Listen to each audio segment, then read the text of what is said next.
I love to camp, but after my most recent trip, I don't think it will ever be the same. I set up my tent on nice, flat ground and collected some wood for a fire. The night came with all its nightly sounds, and I relaxed at the hooting owls and chirping crickets.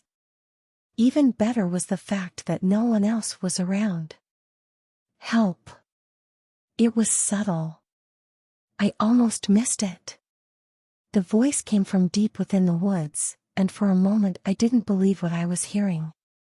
It sounded female, but oddly enough, I just couldn't tell. Please help, it continued. I shined my flashlight between the bushes and walked around. To be completely honest, even as a grown man, I was paralyzed with fear.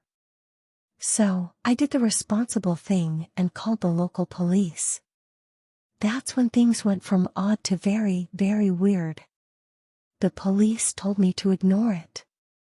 I explained to them that someone could be injured and probably needed medical attention, but they assured me otherwise. When I kept pushing and asked why, they told me, "Sir, if you ever hear that voice again, ignore it. Do not respond, and do not approach." Well, I did hear it again. But I didn't ignore it. It was almost midnight when I heard the voice a second time. I awoke to someone whispering help, and it sounded like she was just outside my tent. I went out to check and no one was there, but the voice continued from a distance, "Help. Please." Again, I grabbed my flashlight and looked around the area I was camping. I was too afraid to follow the voice into the woods, especially since the authorities themselves avoided it. But I struggled morally, trying to decide whether I should go and help this person or listen to the police, who were concerned for my safety. But then I heard another, different voice. This other voice, which also seemed to be coming from the woods, was an octave lower. Unlike the first one, which cried for help, this one was loud and demanding. "Quiet," the other voice demanded. "No one's going to help you." Once I heard that, I was sure someone was in trouble. I called the police again. When I informed them about a second voice coming from the woods, they seemed even more concerned. They told me that I should pack my things and leave the campsite immediately. They said that hearing the second, more manly voice meant that it was getting desperate. They also said that the two voices were coming from the same person. That part was bizarre and confused me, to say the least. It was at this point I dismissed the police in that area as crazy, but not before telling them off. I got angry. I told them that if they didn't get down here to come and check it out, then I would do it myself. I said repeatedly that a woman could be in serious trouble and that it was their duty to help her, but still they refused to come. All they kept repeating to me over the phone was, "Do not enter the woods, sir."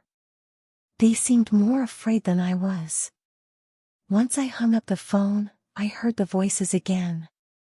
A gentle, "Please, somebody help me." And then a growling, "Quiet. No one's coming." It was a little past midnight at that point. I couldn't live with myself knowing that I had the chance to save someone's life, but instead cowered. So, I grabbed some things and ventured into the woods. When I entered the woods, the voices ceased. Just like that. I thought of calling the police again, then chuckled to myself. I found it strange but somewhat comforting that I didn't find anyone out there. Nonetheless, I was still creeped out, so I packed my things and finally left the campsite. I didn't know why the police, of all people, were so afraid. Worst case, someone was in actual danger and we've all failed them. Best case, morons who think saying "help me" in the middle of nowhere is a great idea for a prank.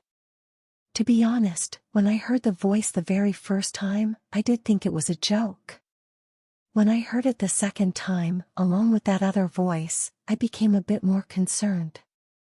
And same with the third time I heard it in the woods.